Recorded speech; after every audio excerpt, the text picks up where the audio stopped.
Show, and today I have the pleasure of Simon Chappell, the CEO of Assured Data Protection, in the studio. How are we, Simon? I'm in great form, Mark. Thank you very much for asking. Thank you for coming in. Now, obviously, we had a nice chat over lunch, but for the listeners that don't know about yourself, could you sort of give them a bit about your background and how you've come to come into this wonderful industry? Because to caveat that, I actually normally look at people's LinkedIn profiles, and I noticed you did and started your career doing politics at Hull. So tell us the story. I did start doing politics at Hull, Mark, and almost like most of the things I've ever done in my life, it was not planned, it was opportunistic.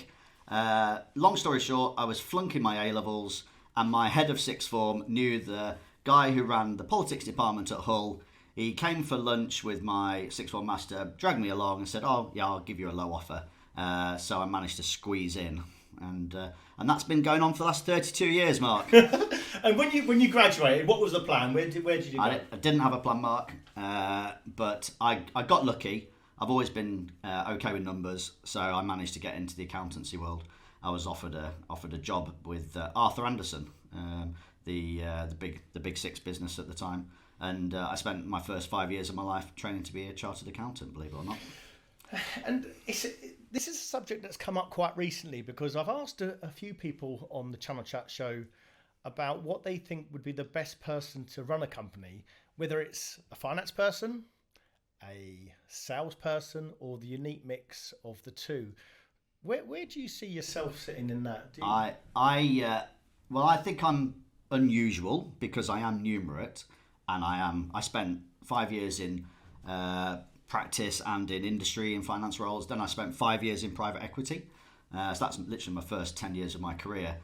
So I did do the numbers bit, but I think sales is the way to go in terms of choosing CEOs. I think if you don't understand your customers, you're not going to be able to deliver what you need. So, but I might say, Mark, if it's okay with you, I do think I've got both. Really? Yeah.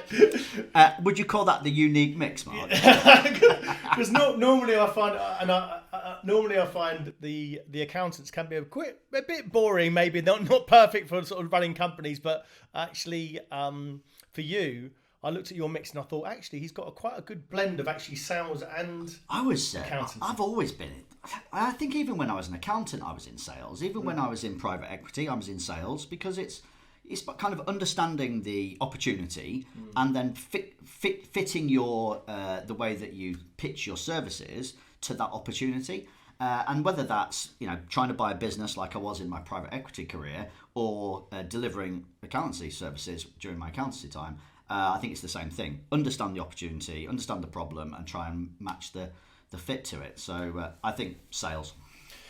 So let's focus on your private equity experience, because I haven't had that many guests who have worked in private equity, and there'll be a lot of listeners that are actually thinking, how does this work and how does these deals come about? So tell me about your career in private equity. How did you get into it? And what happened? I was headhunted into it. I didn't work for a traditional private equity business, actually. I worked for a fund based up north in Yorkshire, where I live. It was run by three guys who'd made hundreds of millions personal cash in engineering businesses, and they decided to set up a private fund.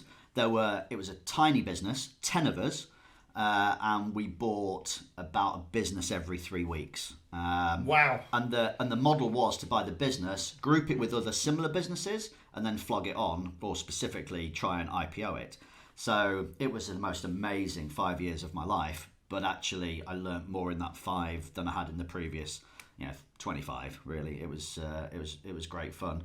And actually, I saw. You imagine how many different business models you see by doing that job, and how many different entrepreneurs you meet. And actually, that was the thing. You were always buying the businesses off entrepreneurs. So it got to one point where I'm literally 29 years old. I'm like, I'm sick of making other people millionaires. I want to pursue my own thing, and that's how I got into the backup and recovery service business. So you just left your career in private equity. You thought, no, I've had enough. I'm going to start on my own, doing something. Literally, no plan, no. There's going to be a theme here, Mark. It was opportunistic. So I was I was in Woodland Hills, California, and I was trying to buy a business that did deduplication of large telco databases. And the reason we didn't buy the business was because the backups were not successful. And all of the business was contained on, and I'm going back to 1999, it was on tape. So, and there was just no way that we could spend our money on this business if an event happened and they would lose their entire database. So it was that prompted me to look at, and this is also the time when ADSL is just about coming into the world. ISDN was prevalent, but ADSL was coming in. And so what is now known as cloud backup and moving data across a wire from one place to another was just about starting to be a thing. So in 2000 I set up my first business, and it called Backup and Running. Definitely the worst service business I've ever had. We were really not great at backing up. We were terrible at recovering, and we weren't really very good at anything. But we managed to. But cool name though. Yeah, Backup and Running. I managed to. We ran that business for 4 years, and then I sold that business. Broadly gave it away to make sure that we could get a bit of investor cash back, and also for the team to be able to have jobs secure, so we could carry on doing it. Now, most people, when I hear about running a business and starting and then starting over again, they normally say they've learned lost a lot from their, let's call it, perceived failures. What did you learn from those sort of 3 years of running that business? Well, if you have a backup service business, you do really need the backups to work. Was the thing that I learned more than anything. And really, we learnt that there's so many components you need to get it all to work, that has been the bedrock of my previous two businesses, Shord now and Backup Technology in 2005, where you have to have completeness of protection, and you have to be able to. In 2005, it was good enough to be able to restore the things.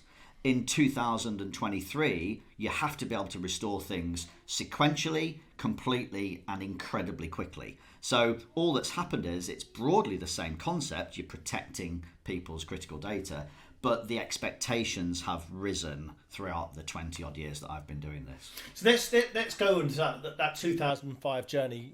You had a business, you sold it, you started another business. Take me on that journey.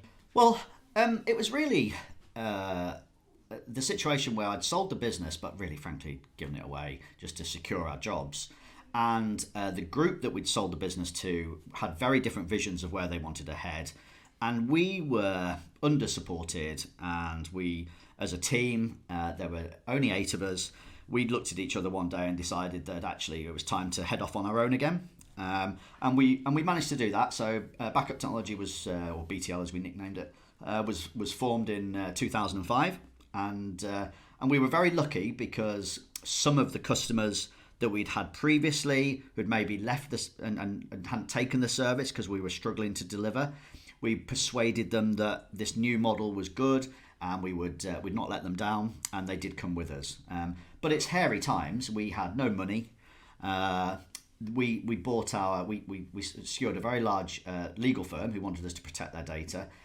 We needed 100 grand of server equipment, and we put that on our credit cards. So, which I mean, you go back and think it was crazy, but at least we knew that we had secured the revenue with the customer. We just needed to buy the kit and make it work, and thankfully we did. How scary is it when you're going out and seeing customers when you haven't really got you might have a track record of a previous company, but you haven't got a track record in your own company when you're first starting out? How scary is that first sort of couple of years? It's terrifying. And also, you can't underestimate the grind that is, because even though I've been doing this 20 odd years, you have to deliver. And really, if you think about it, I always used to say there's only 2 questions that we were ever asked. First is who else uses you, and the second is who else uses you. So the referenceability of customers was everything to us in those days, and we were so lucky because we'd kind of, with the previous Backup and Running business, we'd taken some customers with us, and we were able to at least have a core of supporters from day one. And there's various people to this day, from being a customer of ours and mine in 2005 are still customers today, either within their existing business and they've stayed around, or they've moved and they now have CIO or CTO roles in other organisations, but they like us and they've stuck with us over the decades. What would you say, Simon, is the success of that? Because that longevity of having customers, you're obviously doing something right.